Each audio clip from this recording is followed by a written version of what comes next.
Some cards are strong, some cards are annoying. The Royal Giant was hated. For years, it felt like this card was never allowed to be good. When it worked, people complained. When it failed, it got buffed, and eventually, the Royal Giant got rebuilt, because for a long time, this one card almost broke Clash Royale. This is the story of how the game's most controversial card went from a low-skill meme to a core win condition that defined entire metas. It's January 16th, and Clash Royale is still a very different game. There are no real cycle decks yet, no clearly defined archetypes, just slow, expensive pushes built around raw elixir commitment.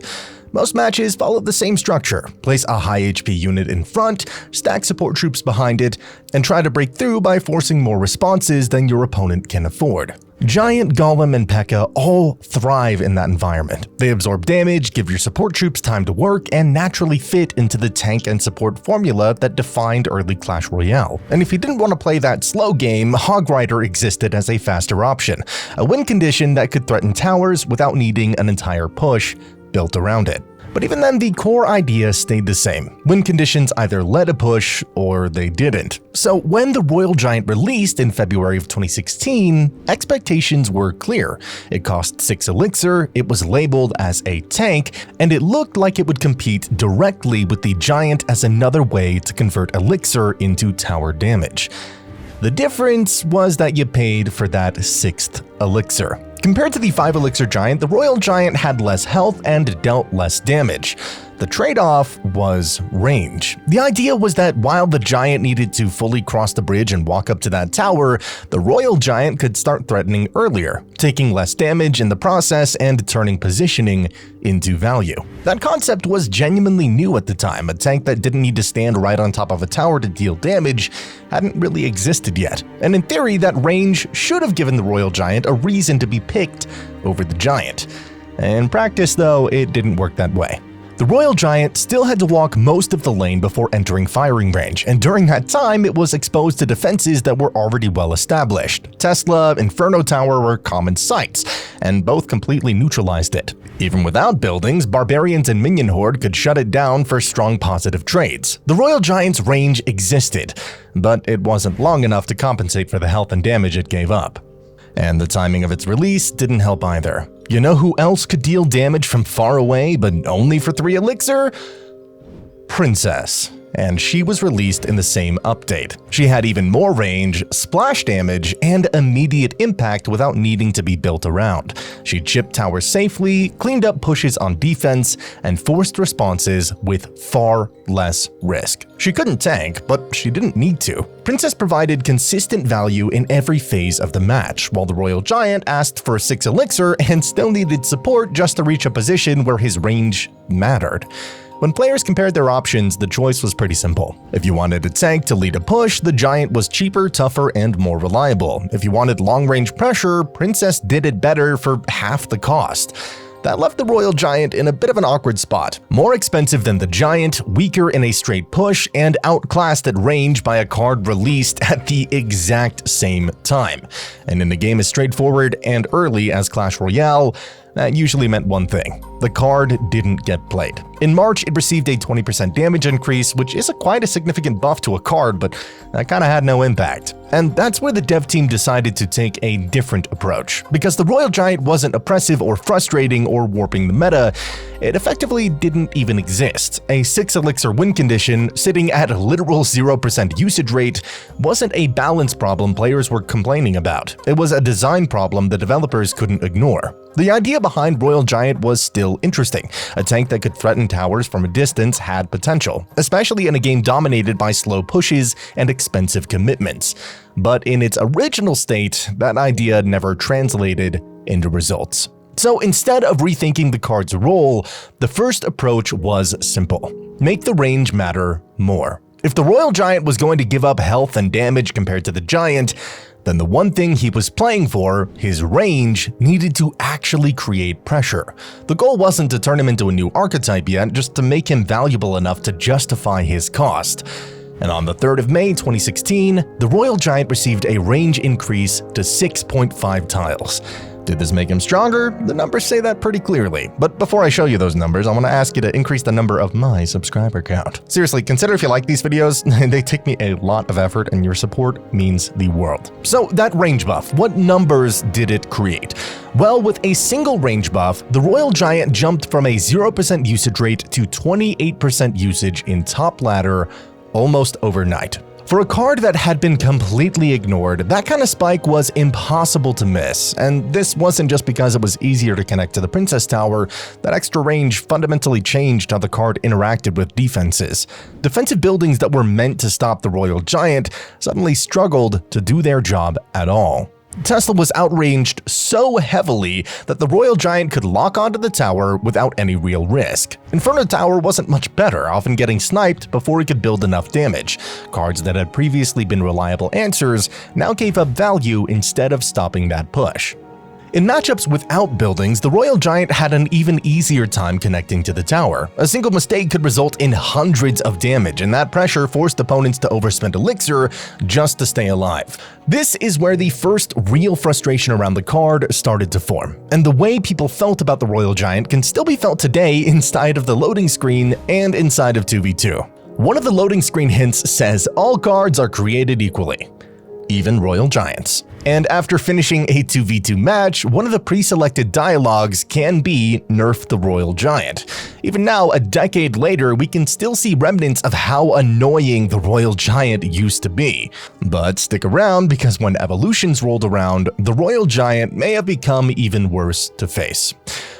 But I'm getting ahead of myself. After the range buff, less than 3 weeks later, on May 18th, the Royal Giant was hit with another nerf. A small one, a 4% damage reduction, but it made one thing clear. The dev team had already noticed the shift. The Royal Giant was no longer a forgotten card, and its presence was starting to feel oppressive. That nerf, combined with the players learning how to defend against it more efficiently, caused the Royal Giant's usage rate to drop. It fell to around 12%, still playable, still capable of winning games, but no longer everywhere on ladder. Over the next few months, that downward trend continued. In June, usage rate dropped by another 7%, leaving the Royal Giant at about 5%. July pushed it down to 3%. By August 15th, only a single Royal Giant player remained in the top 100. And then on August 24th came the final blow. The Royal Giant was nerfed again, this time to his hit speed. His attack speed increased from 1.5 seconds to 1.7 seconds, and his first hit became slower as well, going from 0.5 seconds to 0.7. These changes didn't look massive, but they mattered a lot for a card that relied on getting quick value. Even that last remaining loyal player dropped the Royal Giant after this change. At the top ladder, the card was back where it started, sitting at 0% usage rate in an environment where card levels were mostly equal. But outside of top ladder, the story was very different.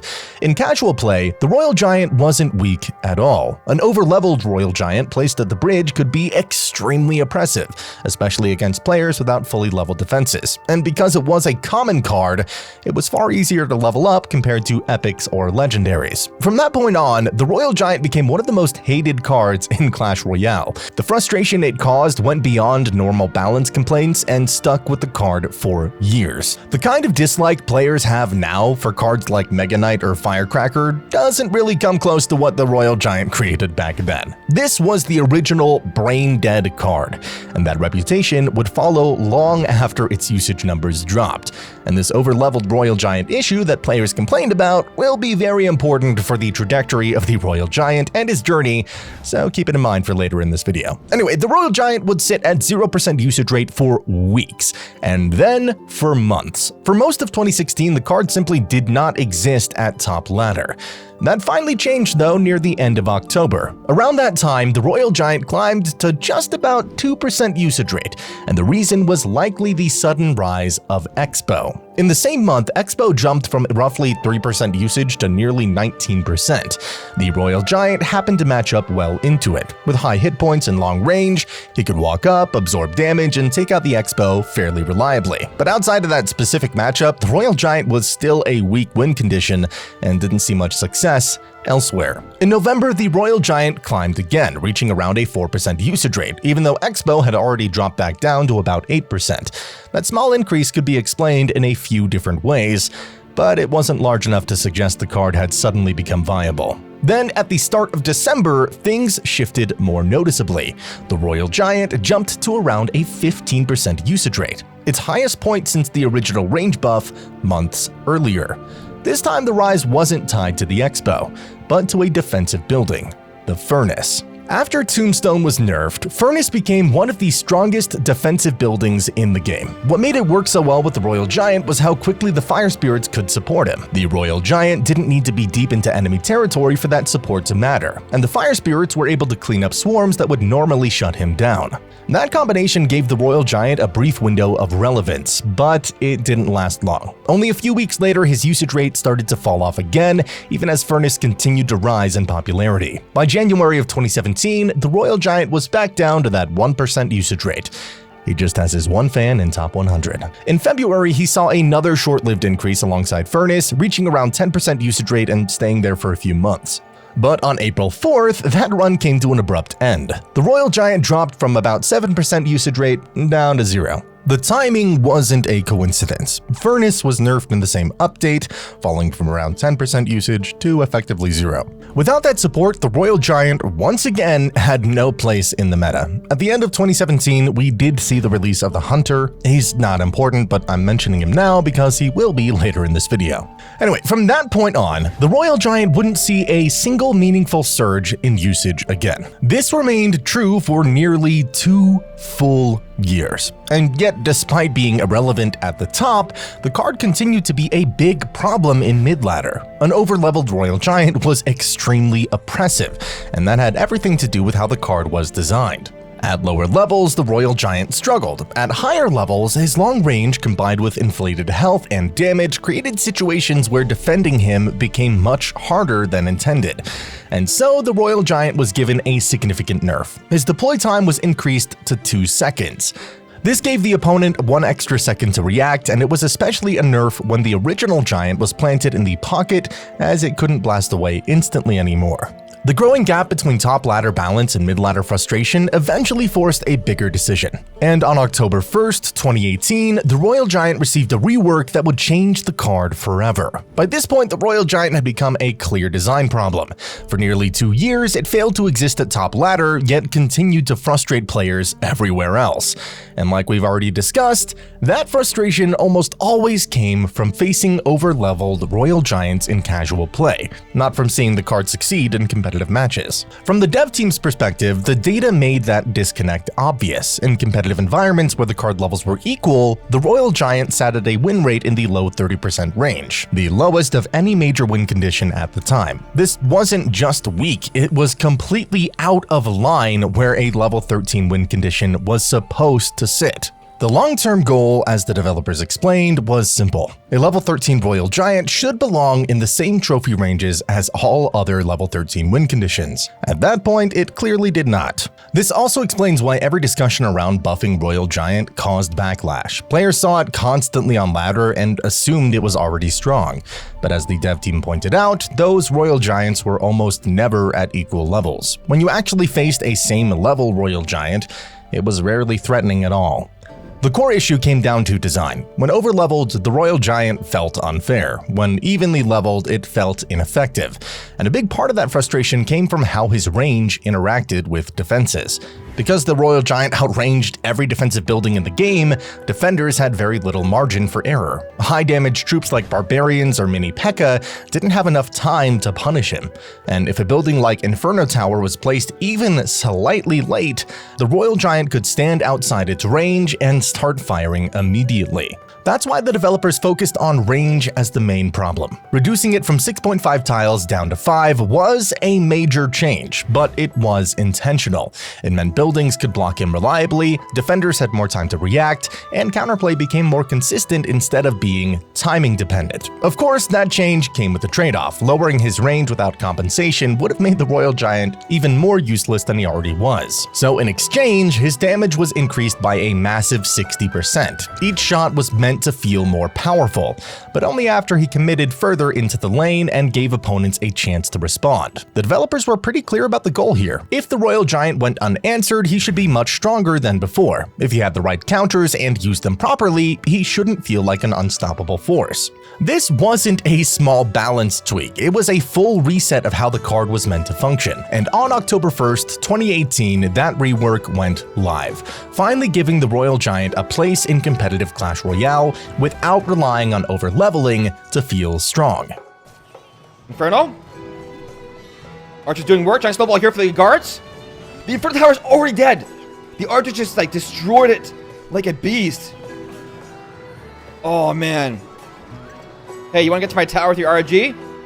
No, sir. RG down here. Look at this. Locks onto his tower.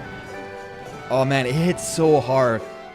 I am amazed with how much damage the RG does. I think it's pretty cool.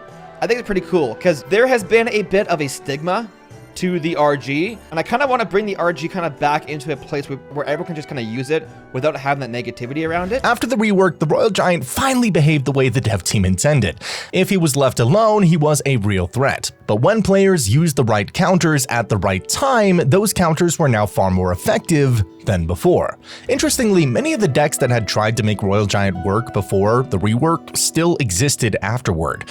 The difference was that the card no longer relied on awkward interactions or over-leveling to succeed. Instead, it fit more naturally into structured decks that could support it properly. Deck building back in the earlier years of Clash Royale was also a lot more experimental than it currently is, so a lot of decks might seem a bit random, which made it harder to pin down the exact usage trends. There aren't clear usage rate statistics from this period too, but the shift was still pretty obvious. The surge in Royal Giant focused videos, discussion posts, and general community attention made it clear that the card had become stronger, but in a way that actually made sense.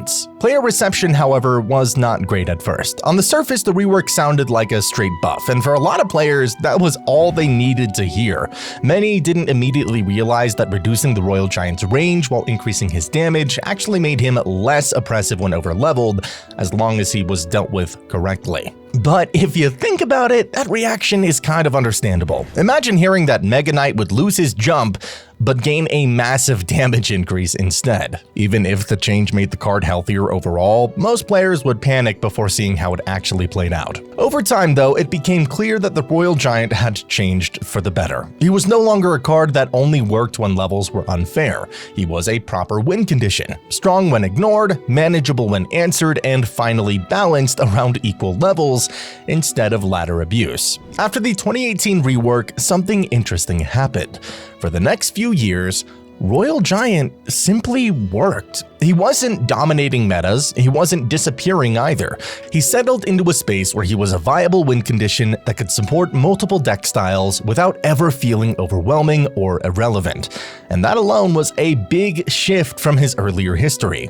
In 2019, we even saw familiar ideas resurface, but this time they actually made sense. Around June, Furnace and Royal Giant started appearing together again, now built around the reworked version of the card. The difference was how much more intentional these decks felt. Instead of relying on awkward ranged interactions, these RG decks leaned into proper support and matchup coverage. Lightning replaced Fireball to break through Inferno Tower more reliably, which was quite common at the time, and cards like Lumberjack were used for their standalone strength rather than a cheap support piece. The Royal Giant wasn't doing everything by himself anymore. He was the finisher in a deck that understood his limits. But we obviously can't forget to talk about the Fisherman when we're doing a history video about the Royal Giant. By the summer of 2019, the Royal Giant had settled into a stable place in the game, and around that same time, a new card entered Clash Royale that would quietly become one of his best partners. Enter the Fisherman. He was released in the summer of 2019 as a 4-elixir legendary. At first, he didn't really make much of an impact. He was slow, awkward to use, and hard to justify at that cost, which kept his usage rate fairly low. That changed though once his cost was reduced to 3 and his stats were adjusted. Suddenly, the Fisherman wasn't just a gimmick. It became a flexible control tool that rewarded good timing and positioning. And with that change, players started to realize just how well he fit next to Royal Giant. Royal Giant doesn't need to walk all the way to tower to do his job. He just needs space, and that's exactly what Fisherman provides. When an opponent drops a defender to stop the Royal Giant, Fisherman can simply pull it away, dragging it to your side of the arena and opening that lane again. This made it possible to play RG far more aggressively than before. You could place him at the bridge, force an immediate response, and then use fisherman to completely disrupt whatever your opponent tried to do. We started seeing this idea appear even in competitive play. Royal Giant, Furnace, Lightning, and Fisherman decks showed up in CRL events with mixed results, but the concept was clear. Fisherman gave Royal Giant something he'd never really had before: direct control over the defender while standing between him and the tower. And as Fisherman became more popular, opponents had to adjust. Once they knew you had it in hand, defending against Royal Giant became a much more careful process. One mistimed placement could turn into a free tower lock. It was another example of how, after the rework, Royal Giant didn't need raw buffs to stay relevant. He just needed the right tools, and Fisherman turned out to be one of the best. By 2020, that flexibility became even more clear. Another strong Royal Giant variant emerged using Firecracker. On paper, that sounds risky. Firecracker gives easy King Tower activations, and for most win condition, that is a real downside. With Royal Giant, though, it kinda mattered less. His long-range damage meant it didn't have to worry about the King Tower targeting him, and Firecracker's ability to control space and punish clumped defenses made her a natural fit. She was frustrating to deal with, hard to remove without specific spells, and incredibly effective in the slower, control-oriented RG decks of the time. These builds often paired Royal Giant with cards like Earthquake to break buildings, Goblin Hut for constant pressure, and Mini P.E.K.K.A. for reliable defense. The result wasn't a broken deck, it was a solid one, strong enough to climb, flexible enough to adapt, and good enough to reach the very top of ladder. Shane tells us that this deck was actually ran by the player with the most trophies at the time. By the summer of 2020, we saw a lot of what has become an iconic trio: Royal Giant, Fisherman, and Hunter. The gameplay was simple. You put down a Royal Giant, and whatever defensive troop your opponent used could be reeled in by the Fisherman and finished by the Hunter. That's really the story of Royal Giant after his rework. Since 2018, he hasn't needed emergency buffs or constant nerfs. He's shown up in different forms, different metas, with different support cards, and almost always landed somewhere reasonable. By the summer of 2020, the Royal Giant had quietly become one of the most reliable win conditions in the game. Not because he was overpowered, but because the cards around him were perfectly tuned for the meta. And at the center of that was the Fisherman Hunter core. Fisherman was kinda everywhere at this point. After his buffs, especially the faster hook charge, he went from a niche control card to one of the strongest defensive tools in the game. In Royal Giant decks, his value was immediate and very specific, pulling defenders away from the RG or pulling them into Hunter. Hunter was the perfect partner for this. Once a unit was dragged directly on top of him, Hunter's damage output skyrocketed. Musketeers, Wizards, Mini P.E.K.K.A.s, cards that normally trade well into Royal Giant pushes, would simply disappear if they were pulled even slightly out of position. It turned defense into offense and offense into tempo. This is why cycle-style Royal Giant decks started taking over. Cheap cards like Skeletons and Bats allowed players to get back Fisherman and Hunter quickly, while Royal Giant remained a constant threat at the bridge. You didn't need a massive push, you just needed one mistake from your opponent. Heal Spirit played a big role here as well. At the time, it was incredibly efficient, especially near the river where units naturally clumped together. A single Heal Spirit could keep the Royal Giant alive longer than expected, top up a Fisherman or Hunter after a trade, and swing interactions that would normally be clean defenses. In RG cycles, that extra bit of sustain mattered a lot. Spell choices reflected the meta too. Fireball was everywhere because it hit so many key targets: Royal Hogs, Magic Archer, Skeleton Dragons, Three Musketeers, while Log stayed valuable for cheap control and knockback. None of this was flashy, but it was extremely effective. What's more important is that this wasn't Royal Giant being broken. He wasn't dominating through raw stats or unavoidable damage. He was simply part of a very efficient system. Fisherman controlled positioning, Hunter punished mistakes, Heal Spirit smoothed out trades, and Royal Giant did what he'd always done best: apply pressure from range. By 2020, this trio had become the blueprint for Royal Giant decks, and it reinforced the same pattern we've seen since the 2018 rework. When Royal Giant was good, it was because of synergy and execution, not because he was overwhelming the game on his own. Now, it did have a minor tweak in 2021 where he received a small nerf, having his first attack time increased to 2.9 seconds from 0.7. This was probably mostly noticed when placed inside of the pocket. At the end of 2021, we did have the introduction of champions, but none of them really changed anything about the Royal Giant. But fast forward to 2023, and that changed everything. And it wasn't because of a balance tweak or a new support card, it was the Evolution update. Evolutions were Clash Royale's biggest mechanical shift since Champions. Instead of changing how a card fit into a deck, Evolutions changed how the card itself behaved. After being played a certain number of times, an evolved card would enter a powered-up state. New effects, improved stats, and entirely new interactions layered on top of the original card design. The base card still existed, but now it had a second, more explosive version baked into the match. At launch, Evolutions were deliberately limited. Only 4 cards received them initially, setting the tone for what the new system was meant to be. Among those 4 was the Royal Giant. That alone was a massive statement. For years, Royal Giant had been the example of a controlled win condition. Strong, viable, but rarely allowed to spiral out of control. He thrived on positioning, support, and punishment of mistakes. Giving a card like that an evolution meant the dev team was confident they could push him without breaking the game. What made this especially impactful is when it happened. Evolutions arrived before the system was fully understood by the community. Players were still learning how to cycle toward evolutions, how much value to trade for them, and how to adapt building a deck around a card that could peak twice in one match. Royal Giant, already familiar and easy to pilot, benefited enormously from that learning curve. And unlike earlier eras, this wasn't about synergy carrying him. This time, Royal Giant himself was the payoff. For a card that had spent years being carefully balanced into relevance, the Evolution update pushed Royal Giant into a completely new territory. Not as a niche meta pick, but as one of the faces of Clash Royale's most controversial update ever. You see, Evolutions weren't exactly balanced. Now I know, they still aren't very balanced now, but the first 4 Evos, yeah, they were a different caliber for sure. When Evolutions first dropped on June 19th, 2023, 4 cards received the upgrade: Skeletons, Firecracker, Royal Giant, and Barbarians. Each brought something new to the table, though their impacts varied wildly. Evo Skellies introduced a completely new mechanic. Every hit summoned an extra skeleton. Even a single skeleton could quickly multiply into a chain of minions that overwhelmed defenses, giving one elixir skeletons a completely fresh role in the meta.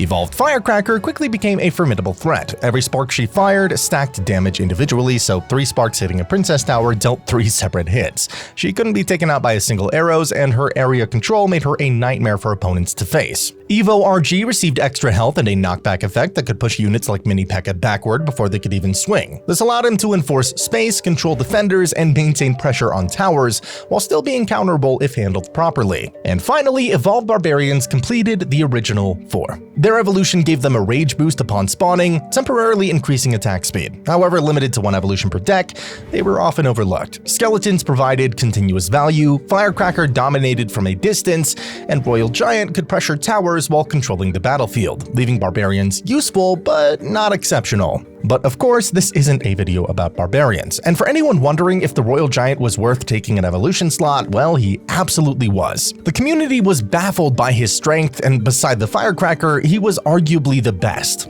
What made it especially interesting is that out of the OG 4 Evos, the Royal Giant was the only one that was a win condition. The Royal Giant evolution quickly became one of the most powerful evolutions in the game. All it took was 1 cycle, and the second Royal Giant could appear fully evolved, immediately creating immense pressure. Once evolved, he gained a huge 30% health increase, allowing him to stay alive longer while your opponent struggled to respond. Each attack applies recoil area damage, clearing out cards like Skeletons and Goblins, and pushing back Mini P.E.K.K.A s, Lumberjacks, and Hunters, making it extremely difficult for opponents to finish him off. This evolution was especially effective in fast cycle decks using Electro Spirit, Log, and Skeletons, allowing players to spam multiple RGs to keep relentless pressure on their opponent. Minimalistic defensive tools like Fisherman and Phoenix freed up Elixir for constant offense. With evolved Royal Giant on the field, controlling the battlefield and chipping away at towers became devastatingly effective, creating the kind of high-pressure gameplay that could dominate entire matches.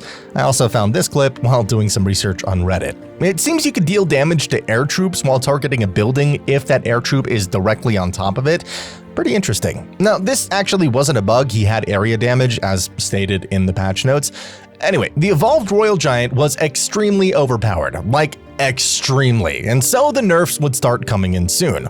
Only 11 days after release, his bonus hit points went from 130% down to 120. This balance change also removed his area damage, and yeah, sure the stats are weaker, but it barely changed anything. He was still pretty overpowered. August, he was hit with yet another nerf. Hit point bonus went down another 10%, going from 120 to 110. Despite this, he was still pretty strong. That extra 10% was a lot when you consider that he's a tank. At level 15, he had over 4,000 HP, so even 10% extra was about 400 HP more. So back when he had 130% HP boost, he actually had more HP than every card except for Giant. And yeah, that includes cards like Giant, Electro Giant, Lava Hound, and even P.E.K.K.A. and Mega Knight. So on December 8th, 2023, Clash Royale teased a change that would soon shake up the meta even further. Players would now be able to build decks with 2 evolutions instead of 1. Yeah, back then we only had 1 Evo slot instead of the 2 we now have. And, well, I guess we got 2 heroes now too, so truly different times, huh? Anyway, suddenly it was possible to pair your Evo Royal Giant with another evolution, like the evolved skeletons you were already using for fast cycle pressure. This honestly was a pretty good change, because at first, most players weren't excited about using an evolved Ice Spirit or Evo Skellies as their one and only Evo, because they're pretty fragile. Sure, they were useful, but it didn't feel like they could compete with a full-on Evo Royal Giant, so it was often overlooked. This change to the 2 Evo slots would make deck building a bit more fair for the cheaper and more fragile evolutions like Ice Spirit and Skeletons. Of course, this change didn't apply to Ladder, Path of Legends, Clan Wars, or any other modes, just global tournaments. But fast forward to April 6th, 2024, a major update allowed players with King level 54 or higher to use 2 evolution decks anywhere. This wasn't limited to casual play. These decks could now be used in Clan Wars, Trophy Road, Path of Legends, and even the competitive Clash Royale League. Muhammad Light famously won the CRL using a deck that paired the evolved Royal Giant with the evolved Ice Spirit. This combination highlighted that while the Ice Spirit wasn't the flashiest choice, it perfectly complemented the Royal Giant's pressure by controlling space and supporting pushes. The Royal Giant had not only maintained his power, but now it had even more strategic flexibility, solidifying his place as a cornerstone of high-level play. But what about that 110 HP bonus the Royal Giant initially had? In May of 2024, this hit point boost was completely removed. Instead, the Royal Giant received a modest 3% increase to its base HP, which naturally carried over to the evolved version as well. By this point, evolutions had shifted more into actual abilities rather than simple stat upgrades, so it made sense to adjust the health scaling rather than letting it go unnoticed. Later in October, the Royal Giant received what could loosely be called a buff, though it was more of an interaction change than a straight stat increase. The evolved Royal Giant could now knock back hovering troops with his knockback effect, and just to be clear, hovering troops aren't air cards. Minions, for example, weren't affected because that would have been far too strong. Instead, this applied to cards like Royal Ghost and Battle Healer, giving RG a new way to control tricky units and maintain his pressure on the battlefield. Since that point, the Royal Giant hasn't received any further changes, neither the base version nor the evolved one, but that certainly doesn't mean his story was over. In CRL 2025, the Royal Giant was by far one of the most prominent win conditions. Practically every top pro player, Sandbox, Ian, Lucas, even Evo Mo Light himself, ran it at some point. And it wasn't just popular, it was impactful. Evo Mo Light famously used the Royal Giant to find his way out of the loser's bracket and back into top bracket, ultimately helping him secure the CRL 2025 title. A major reason for the Royal Giant's continued dominance was the evolved Royal Ghost, released only a few weeks before the tournament. At this point, it hadn't been nerfed yet and could apply insane pressure, especially when paired with the Royal Giant. Its synergy was natural, making RG an even more compelling pick for competitive play. The Royal Giant has since cooled off a bit, largely due to nerfs to key support cards like the evolved Royal Ghost and the Barbarian Barrel. Even so, though, he's far from dead. His history is truly remarkable, starting out as a weak, almost irrelevant tank, then becoming one of the most infuriating cards in mid-ladder history, and now finally standing as a solid, respected win condition. After all the ups and downs, the Royal Giant has earned his place in the Clash Royale meta. But if you want to see some crazy history involving the Royal Giant, you gotta check out this video about the Furnace. It's one of the craziest ones we have. It went from a boring building to a monster of a troop. I'll see you there.